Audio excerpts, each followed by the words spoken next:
આગલા અવતારમાં મુસ્કન રાજા હતા. નરસિંહ ભગત નો અવતાર છે ને એ આગલા અવતાર મુસ્કન કરીને રાજા થઈ ગયો. એને બહુ તપ કરી, જંગલમાં રાત છોડીને તપ કરી.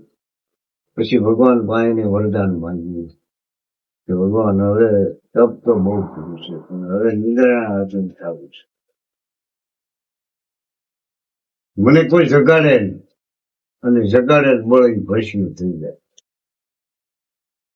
પણ જેવું તમને પૂર આવવાનું છે પણ મારે એવું લેવું પડે ને, હાલો મારી ગિરનાર ની જાય.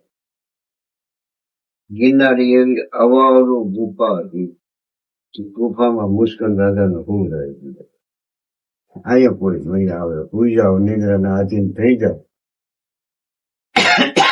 આ કોઈ તમને જગાડવા નહીં આવે. હવે ભગવાન કૃષ્ણ અવતાર ધારણ કરીએ અને કાળિયો વન ભગવાનની વાહ પડ્યો, ઈ એમથી મરે એમ નતો. અને જુવાર ક્યાં માથે ચડાઈ કરી કાળિયા વન, અને ભગવાન કે ભારે મારા બાબુ. હવે અહીંથી હું નહીં ભાગું ને તો બીજું પબ્લિક તો મરે ને, હું નહીં મરું, આ એની મારથી મરે. અને ભગવાન ત્યાંથી ભાગ્યા. મોર ભગવાન ને વાહે કાળ્યો ત્યાં રાય ભાગી, દીકરા ઉપાડી લઉં ત્યાં જવા દઉં, વાહે કાળ્યો.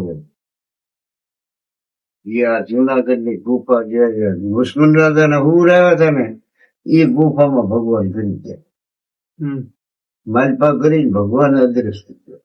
અને જે ભગવાન ની પાઘડી હતી ને મુસ્કન રાજા ને ઓઢાડી. ઓલો વાહો વાય ગયો ભોયરામાં. દીકરો હવે ગામમાં આવ્યો, ભોયરામાં ક્યાં જાય છે? થાકી ગયો દીકરા, હુઈ ગયો ને, થાક્યો થોડો જતો, હવે હુઈ ગયો. ઉભો થાય એમ કરી ઠોકી પાટે. અને મુસ્કન રાજા ને આંખ ઉભરી, આમ જોઈને ત્યાં ઓલો કાળિયો વન ઢગલો થઈ ગયો, રાખ થઈ ગયું. મુસ્કન રાજા આમ જોઈ, આ કોણ બોલ્યું? પ્રશ્ન છે કે ભગવાન પરસે ઉભા થાય. કૃષ્ણ ભગવાન, આ કોણ ભગવાન? આ કોણ બોલ્યું? કાળિયો વન છે મારી, અરે ભાઈ મારથી મરે એમ તો તારી પાસે લાવું, તારી ઈચ્છા પડી એ માઈ હવે કે હવે માનો ઉતાર આપો પાછો મને ફરી. ભગવાન તમારું ભજન કર્યું છે ખરી. પછી નરસિંહ મહેતા છે,